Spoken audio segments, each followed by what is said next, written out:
အားလုံးပဲမင်္ဂလာပါခင်ဗျာဝယ်ကြပါအောင်ရှင်တဲ့လကဘာမှမရှိပဲမြက်ခွက်ပြောင်းနေရအဓိကကျွန်တော်ဒီမှာပြောချင်တာဒီဆေးဘာနေရှင်ကကျွန်တော်ဂိုင်းတာပါခင်ဗျာတဘာဝကြောက်မြက်လေးတွေကိုငွေတင်နဲ့ခတ်ပြီးတော့လူတိုင်းကြောက်ဝင့်နိုင်အောင်ဆိုတဲ့ရည်ရွယ်ချက်နဲ့ပါခင်ဗျာဒီဒါလီကတော့သူဂိုင်းတာပါခင်ဗျာအဲ့မှာကတဘာဝကြောက်မြက်မျိုးစုံကိုပွင့်ကောက်လိုင်းထိရောင်းပေးပါတယ်ခင်ဗျာအဲ့တော့နှစ်ကောင်စလုံးကကျွန်တော်တို့ပါပဲဆိုတော့အဲ့တော့နှစ်ကောင်စလုံးကကျွန်တော်တို့ပါပဲဆိုတာကိုပြောချင်တာပါခင်ဗျာကဲကြောက်အရိုင်းတုံးလေးတွေအယောင်လေးတွေကိုစုံနေရတယ်ဘာတွေပါလဲပြူးပြဲတာကြည့်တော့ကျွန်တော်ဒါလေးတွေကိုဘာလုပ်ပေးမှလဲဆိုတော့အလကားပေးမှာပါခင်ဗျာဒါတွေအားလုံးကတဘာဝကြောက်လေးတွေကြီးပဲအားလုံးရောပေးထားတာပါခင်ဗျာတိတ်တိတ်လေးလို့မထင်ပါနဲ့တပွင့်တပွင့်ဘယ်လောက်ကြီးလဲဆိုတာအဲ့ဒီမှာပြထားတဲ့အတိုင်းပါပဲဗျာ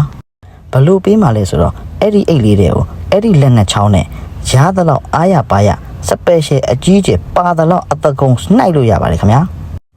လက်ကြီးရင်ကြီးသလောက်များများနှိုက်နိုင်တဲ့လူကများများရပါမယ်ခင်ဗျာဟုတ်ကဲ့ဒီရပိုင်းဆိုင်မှာကြောက်လာဝယ်မဲ့ဘသူ့ကိုမစိုးဘလောက်ဖိုးဝယ်အကုန်လုံးကိုပေးနိုင်မှာဖြစ်ပါတယ်ခင်ဗျာကြောက်အမျိုးစုံစုံလင်းလေးကိုများများရဖို့ဆိုရင်တော့မြန်မြန်လာမှရပါမယ်ဗျ